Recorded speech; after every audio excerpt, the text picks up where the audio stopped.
Welcome to Freethought Matters. I'm Dan Barker. I'm co-president of the Freedom from Religion Foundation, which produces this weekly talk show. Today, my guest is the founder and president of PRRI, Robert P. Jones, author of the new book, The Hidden Roots of White Supremacy.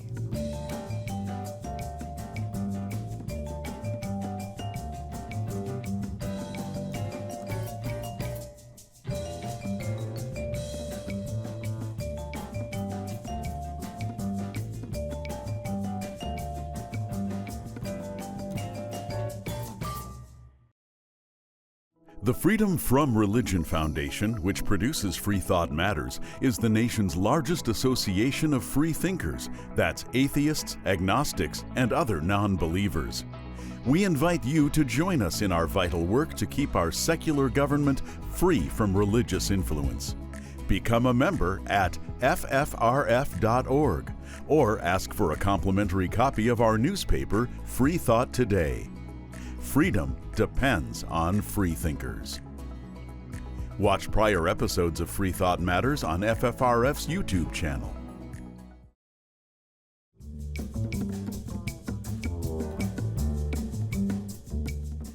Have you ever heard of the doctrine of discovery? Is white Christian America coming to an end? My guest today has some powerful answers about the hidden roots of white supremacy. Robert P. Jones is the CEO and founder of PRRI. That's the Public Religion Research Institute. It's a nonpartisan, nonprofit group that does important work exploring America's cultural, religious, and political landscape. FFRF often refers to PRRI's research. You've heard and seen Robert P. Jones on national media. You've read his pieces in The Atlantic, in Time, and many other news outlets. He holds a Ph.D. in religion from Emory University. We've talked with Robert Jones on this show about his books, The End of White Christian America and White Too Long, The Legacy of White Supremacy in American Christianity. His powerful new book is just out. It's called The Hidden Roots of White Supremacy and the Path to a Shared American Future. I have to say, this eye-opening book is truly one of my favorites on the topic of white supremacy and Christian nationalism. For me, it was a real page-turner. Robert Jones recently spoke about the book at FFRF's 46th Annual National Convention. So welcome back to Freethought Matters, Robbie. Oh, thanks so much. I'm glad to be here. Such a pleasure to see you again. So your book paints with a broad brush, but you also focus on some very specific stories. And before we talk about these specific stories, in your new book, you have great praise for the 1619 Project, but you say that another date might be just as important. What is that date? No, that's right. So yes, I should be very clear that, I think the major contribution the 1619 Project made was in moving our focus from this narrow vision of the beginning of the country in 1776, right? Which is, if we narrow our vision to there, it really is a bunch of white guys in a room with their quill pens in Philadelphia, right? That's the beginning story of the country. And of course, that's far too narrow a lens to be a true story about the country. So the 1619 Project brought us back and had a suggestion this: we need a new origin story, right? That has to include the kidnapping and enslavement of Africans brought forcibly to this country. And I'm arguing, yes, that's right. But there's another date, and that is 1493. That is a date that we really ought to have in our kind of timeline of beginning stories and origin stories, Genesis stories of the country. So what happens, of course, in 1493 is that is the year, not the year that Columbus first sailed the ocean blue, as we learned in elementary school, right? That was 1492. But the next year, 1493, is the year he goes back. And he goes back and he asks for more ships, more soldiers, more missionaries. But the thing that I think is so important, that really sets the moral compass of what happens with Europeans here in this country, in the Americas, really, is that he asked for a moral mandate from the church, and that's who he gets it from. It's from the head of the Christian church, and who had been developing what has come to be called the doctrine of discovery. It was a set of theological doctrines that essentially gave permission for Europeans to conquer, to occupy, to steal, and to kill indigenous people. And the functioning metric there was, are these people Christian? If the answer was no, then the church gave explicit permission, again, to kind of occupy the land, steal their goods, and if they resisted, to kill them, or in the words of the document, to reduce their persons to perpetual slavery. Right. So I think if we only go back to 1619, we've actually missed more than a century of European contact with indigenous people in this country. So if we're going to have the whole story, we're going to have to keep widening the lens and paint on a even bigger canvas than that. Well, I was surprised to read in your book that when the Spaniards and when the Europeans arrived, they went through this kind of formalistic ceremony of reading this doctrine that the indigenous people didn't even know what they were talking about, and Right. they planted a cross.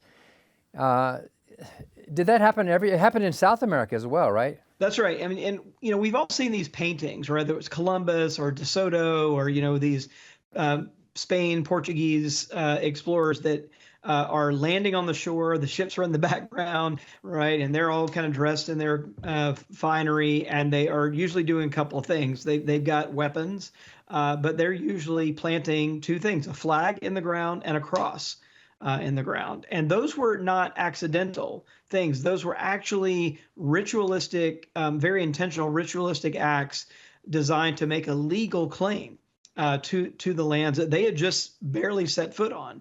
And so that cross there was representative of this blessing of the church on the entire enterprise, based on this idea of white European Christian supremacy. So how in the world could these white Europeans even make some kind of, not even legal, but some kind of a moral claim to just invade and take from the original inhabitants? Well, it is, in fact, as you say, I mean, an audacious claim, right? To have literally just set foot on a piece of land and to think that you've got the authority to claim it, right? Without regard for who's there or what else is going on there. And when you think of what justifies that claim, it was because it was rooted in this idea that God had given them permission to do this, right? The ultimate authority in the universe, from their perspective, had given them, had kind of ordained them to be at the top of the kind of pyramid in the entire world, and so that everything else there was there for their taking. So the ultimate justification really was a divine one, that it was God-given. So they went back to Europe and they said, yeah, we read the document and we gave them a chance to convert, and they didn't, so this land is ours now. That's kind of how it worked, huh? Wow. That's right. And if they resisted, then killing, enslavement, anything that followed was justified from that point of view.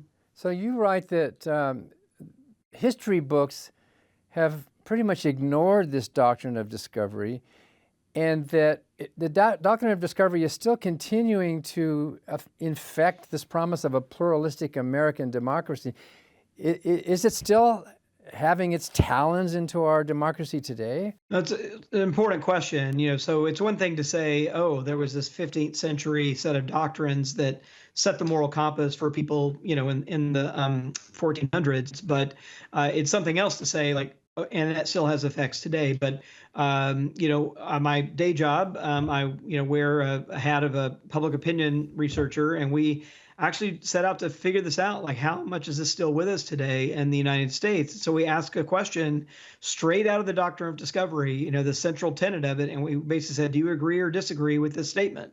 That America was ordained by God to be a promised land for European Christians. Like, that's the wording of the statement. It turns out that most of the country, thankfully, rejects that idea. So about 2/3 of the country rejects that idea, but it means that about 30% of the country affirms that statement. Again, that this country was ordained by God to be a promised land for European Christians. And one of the reasons why that's powerful beyond that 30% is because it is a majority of two groups that are particularly influential in the U.S. today that believe that. So a majority of Republicans, self-identified Republicans, and a majority of self-identified white evangelical Protestants, right? So one of our two political parties and the largest religious group that supports that political party are a majority affirming this 500-year-old idea about the superiority of European civilization and Christianity over everyone else in the world.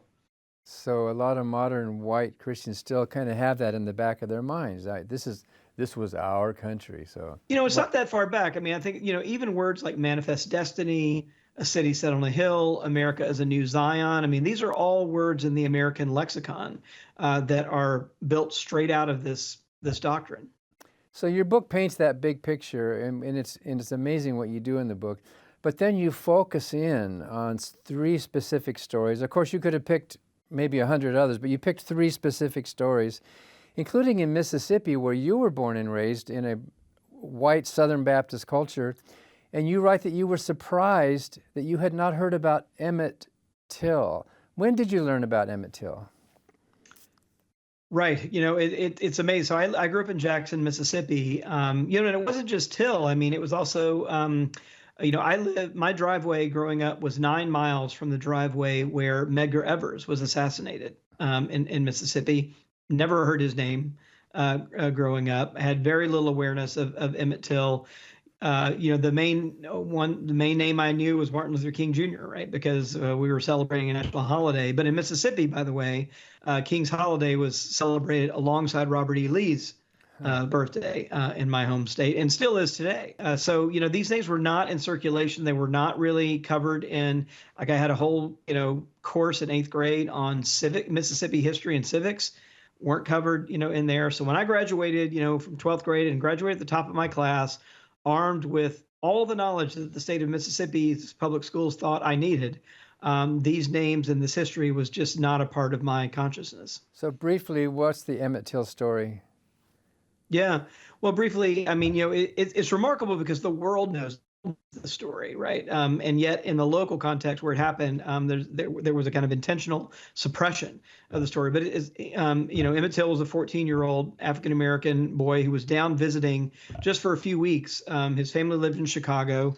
He had relatives in Mississippi. He was down visiting for a few weeks, and he went into a store and allegedly whistled at a white woman, who then, told her husband about it, and her husband and one of his relatives kidnapped him, tortured, killed him for this one event, and then were subsequently acquitted by a jury of all white men who deliberated only a little more than an hour over the case. And so justice was never brought. And then the story was really quickly suppressed and largely forgotten on the ground, even though people like Rosa Parks, John Lewis, and others say, I had Emmett Till on my mind, right, when we were kind of doing civil rights work, in the 1960s, and so he was killed in 1955, ahead of the modern kind of the kind of bigger waves of the modern civil rights movement that happened in the early 60s. In your condemnation of that blind spot in American culture, you don't mince words. Let me read something that you wrote in your new book. You wrote, Christianity, as practiced by white Mississippians, has too often been anchored in a self-serving emotional experience that's untethered from morality and justice that Southern whites desperately want and need to see themselves as good Christians and benevolent people while living amid the ruins of centuries-long oppression. Is that how you felt growing up in Mississippi? Well, I felt the innocent part of that, growing up. I mean, Martin Luther King, one of the things he said that has stayed with me, when he was criticizing actually good, moderate people, white people in the South, in a letter from Birmingham jail, he talks about the what he calls the anesthetizing power of stained glass windows in white churches. And in other words, the effect that Christianity played, I think, on my own conscience was really to dull it, and rather to enliven it to the injustices around me. So I think growing up, that's what I experienced. from white Christianity. It's only been sort of later getting some critical distance and reading more people like King, Frederick Douglass, and others, right, who had these indictments of white Christianity for being like willfully ignorant and really setting up a kind of religiosity that would intentionally, dull the consciences of white people to the injustices that were so evident and all around us.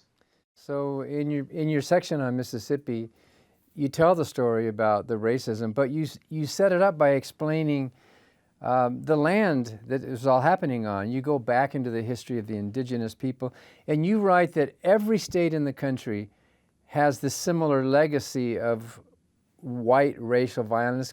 You could have picked almost any state. It's based on the same foundation, the whole idea that America was divinely ordained to be a new promised land. And I like how you do that with all three of those stories. We have to take a break, I'm sorry here, but when we come back, I want to ask you about another one of those specific stories that you tell. We'll continue our conversation with Robert P. Jones, The Hidden Roots of White Supremacy.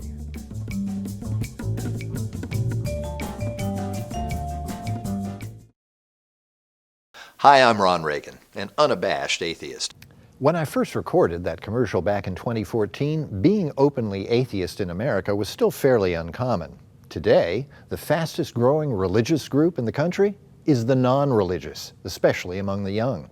That progress is heartening, but the religious pushback is fierce and the forces of Christian nationalism are well organized.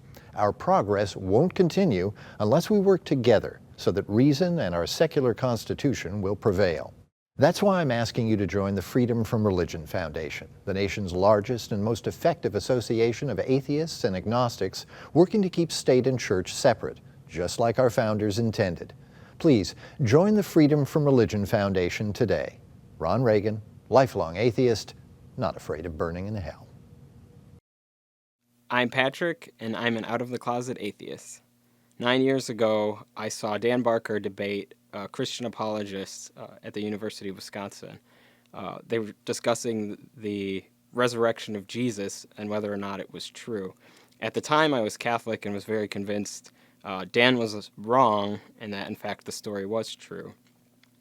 That debate prompted me to take a course on early Christian literature, and I, in fact, learned more and questioned my own beliefs. The more I read and the more I learned, the more I came to realize that I was being pretty much intellectually dishonest. Fast forward to 9 years later, I'm now an employee at FFRF and work for the vital mission of separation of state and church. I'm proud to be an out-of-the-closet atheist.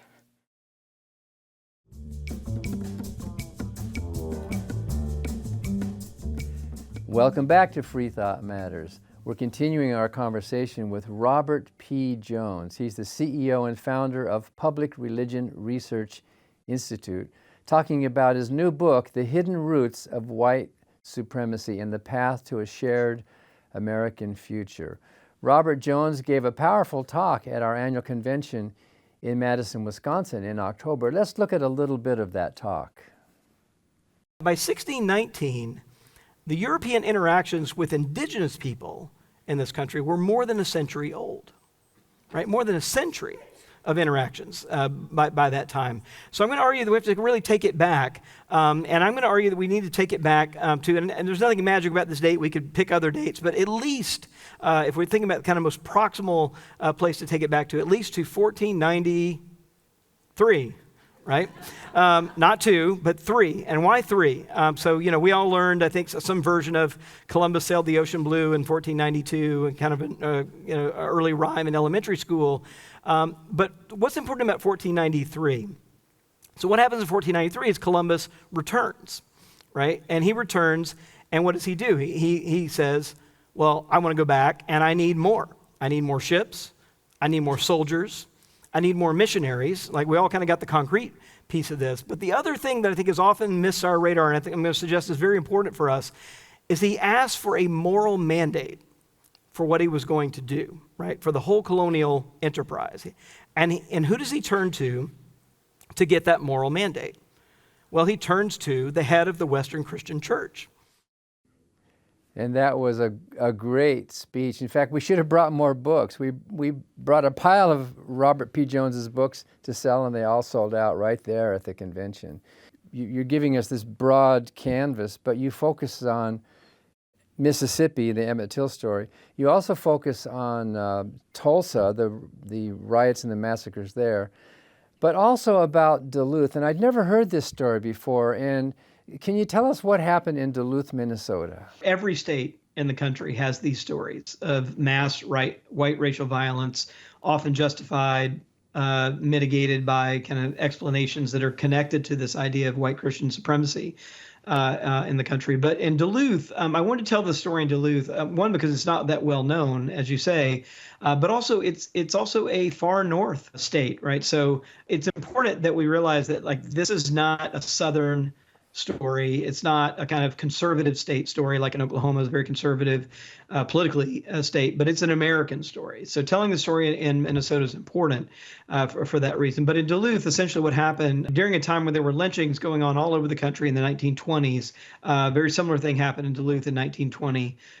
There were 3 African-American circus workers who were in town for just a single day as this kind of itinerant circus was going through Duluth. They were falsely accused of sexually assaulting a white woman, were arrested, taken to the jail, and then that evening a lynch mob of 10,000 people turned up at the jail, ripped the jail apart, and hauled them out and hung 3 of them on a lamppost down the street from the jail in a town square, right in the middle of town. And again, that was about 1/10 of the population of the town at the time. So 10,000 people there. There was some, record of a couple of clergy who tried to kind of shout it down and were just summarily dismissed by the mostly white and Christian, crowd there. And this was quickly just kind of suppressed after it happened.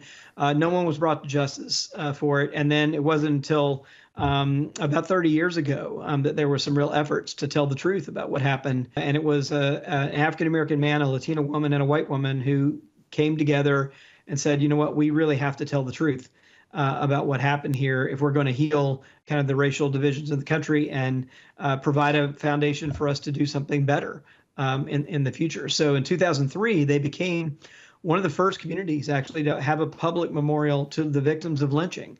And it's a beautiful plaza. It's like 70 by 100 feet, kind of right on the corner.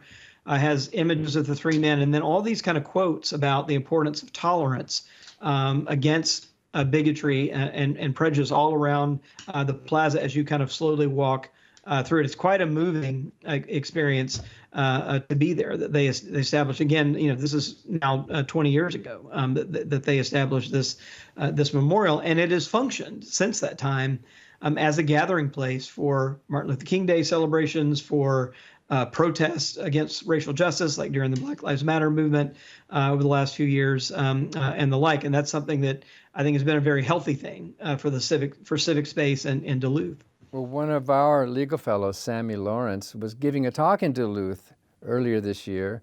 And because of your book, she became aware of that memorial. And so she went down to that corner and took some photographs of that whole place.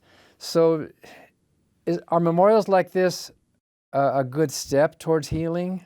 I think they are. And the reason that they are is because, they are efforts at making truth-telling concrete.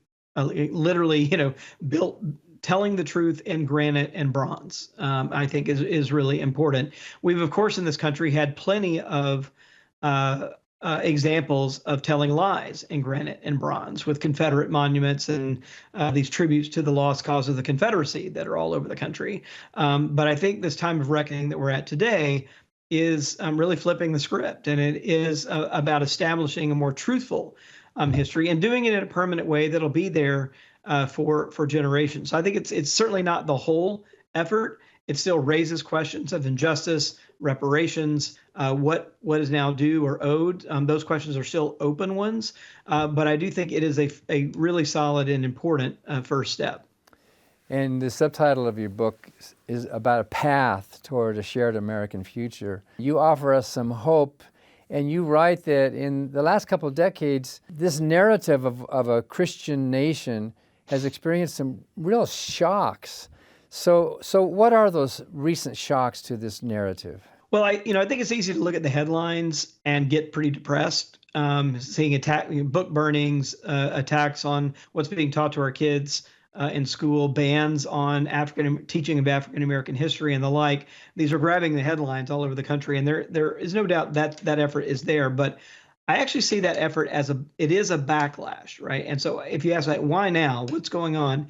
And I think it's because we are at this age of reckoning with this history, and that's a positive thing. So if I find some hope, I think it is in the work that is happening at these local communities all over the country. And again, yeah, I told stories of 3 states, could have easily had 50 chapters in there, not only of the atrocities, but of the work that's actually being done on the ground to reckon with this history and to move us forward into a more pluralistic society. And, if you think about our biggest fights, I do think they are at this juncture, and, that we're still wrestling with this question of, who is America? Who gets to be called an American? Who's this country for? And the questions are like, are we, a divinely ordained promised land for European Christians? Is that who America is? Or are we a pluralistic democracy, right? Where everybody, regardless of race or religion or non-religion, stands on equal footing before the Constitution. And I think we are struggling, as we have been throughout our history, but struggling in a new way to answer that question because of the demographic changes in the country and because of the winds of change that are actually blowing pretty strongly now. And like with Black Lives Matter and with Indigenous Day instead of Columbus Day, a consciousness that we're being aware of. It's embarrassing to be an American and remember all of that. All of us have that feeling. We didn't get a chance to talk about Oklahoma on today's show, but readers of your book will read that tragic story about what happened there. Well, thank you, Robbie Jones, for being with us today on Freethought Matters. Oh, glad to be here. Thank you. The book is The Hidden Roots of White Supremacy and the Path to a Shared American Future. And thank you for watching Freethought Matters, because free thought matters.